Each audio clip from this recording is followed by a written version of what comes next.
The Me Too movement has had a tremendous influence on women, causing some men to choose to keep quiet and in other cases to avoid approaching women completely.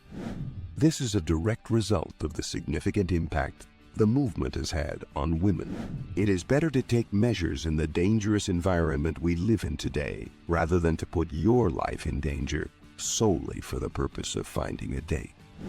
The growth of the Me Too movement can be directly related to the activities of women who manufacture pointless drama and a fictitious sense of victimization out of thin air.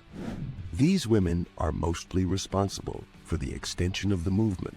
If a man approaches a woman in this manner, he might be asking for directions or where a certain piece of exercise equipment is located, but she would view it as an attempt on his part to harass her because of the manner in which he is approaching her. In less serious situations, he might glance at her, and she might receive the idea that the guy is creeping on her. However, it is possible that he was simply staring at something else or someone else the entire time. This is something that needs to be investigated further. You should check your inflated sense of self-importance at the door before you leave.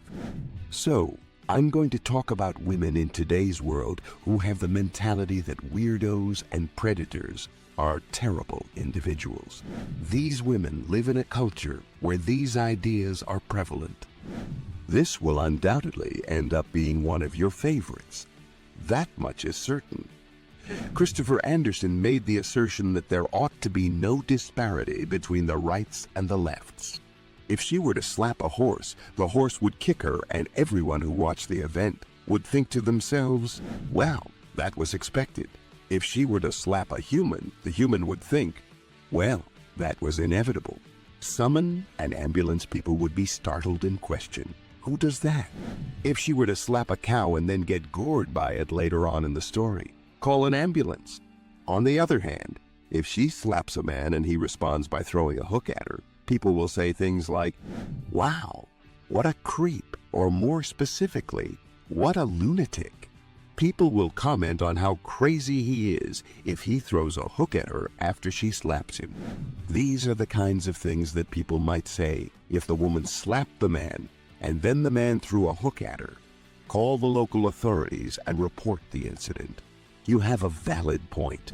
It is only normal to feel the temptation to exact retribution. But as men, we do not have the right to do so, even though it may appear as though they are deserving of it. Even if it could look like they deserve it, we shouldn't take our frustrations out on them, even though it might happen. Even if it appears that they are in the right to receive retribution for their actions, we do not have the legal authority to pursue revenge against them. Because of the potentially damaging impact that these girls could have on you, it is essential that you do not under any circumstances get associated with other girls like these.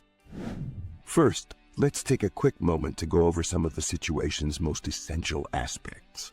The phrase "dress to please" refers to more than just a rhyme that has a catchy rhythm to it. They are using it whether or not they are conscious of it, and it doesn't matter if they're going to a club or a wedding. They are using it. This is how things function in the natural world as well. The female shows the males, or advertises to them, that she is ready to have progeny, and the males compete for her attention in order to have sexual relations with her. This is a really simple illustration of hypergamy, and if you stop to think about it, you'll realize that people engage in exactly the same behavior.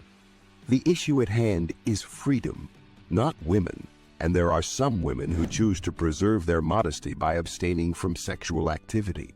The issue is not with women, but with freedom. However, the focus of today's talk will be on women who transform themselves into things in order to enhance their egos through the attention and validations of men, and who then complain when men attempt to have conversations with them as a result of their transformation into objects. Lana Rhoades and Mia Khalifa, who are both well-known actors in the adult film industry, are excellent examples of this phenomenon. The totality of their body of work is currently available in its entirety on the internet, where it will remain for all time. Anyone may go online, check for their films, and talk to them about them while they're there. These women provided the idea that they enjoyed working in that sector, and as a result, they earned a great deal of respect for the manner that they carried themselves while serving in that role. They also gave the impression that they enjoyed working in that industry. They feel shame and guilt about the decisions they made, and as a result, they don't want other men to view them as objects. They reflect on their past actions with regret. I mean, it's sort of weird when a guy chats to you because he thinks you're pretty, but do you think it's okay for your racy images to be visible by everybody and everyone on the internet at any given time? I mean, it's weird when a guy chats to you because he thinks you're pretty. To tell you the truth, some of the women who go to the gym wear clothes that cling to their bodies so closely that they are able to make out the outlines of their body. Other women choose to wear looser-fitting garments. When the woman in question is attractive, it is nearly impossible to avoid staring at her due to the fact that she is so aesthetically pleasing. Because of this, it is difficult to refrain from doing so. Some guys are just unable to gaze at her curves without becoming aroused, while others make an effort to remove themselves from their line of sight in order to focus on maintaining their self-control while looking elsewhere. Some males can't even look at her curves without getting aroused, and it's tough for them to keep themselves under control when they do. To begin, you won't see girls being handed out as gifts, but rather as persons. Rather than that, they will be treated as individuals. Instead of being used that way, they will be regarded as trophies. Instead, you will see them dispersed in the shape of persons being distributed. The second challenge is that you will have a hard time avoiding disputes and misunderstandings in your interactions with other people. You are going to be faced with a huge obstacle here. If I'm being completely honest with you, there are some young women who are so preoccupied with themselves that they believe you're objectifying them if you so much as glance in their direction. They report that they experience this whenever they are the focus of your gaze. This is because they are so focused on themselves and their own concerns all of the time. Because they are so focused on themselves, they have managed to persuade themselves that this assertion is correct. The admonition to keep one's gaze down has developed into a highly practical piece of advice in today's culture, and this has absolutely nothing to do with any particular faith. In fact, this is completely unrelated to any religion. As you can see, in spite of all the victimhood and drama that these females generate, there is one thing that is easy to forget, but extremely important to keep in mind. These girls are more than pleased to be looked at if the person who is staring at them is an attractive guy who has a particular social position. In other words, these girls want to be looked at by men who are in a position of power and attractiveness. To put it another way, these young women crave the attention of influential and appealing men. Specifically, they want to be admired by such guys. To phrase it another way, these young ladies are fixated on attracting the notice of powerful and charismatic males. To be more specific, they desire to be admired by men of this type. To put it another way, these young women are obsessed with drawing the attention of influential and fascinating young men. To be more explicit, they have a strong need to receive admiration from males of this type.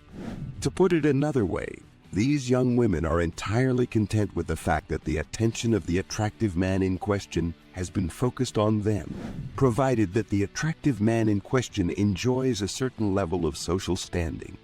They will either make a suggestion to the guy that he start a conversation with the girl, or else they will begin a conversation with the lady themselves.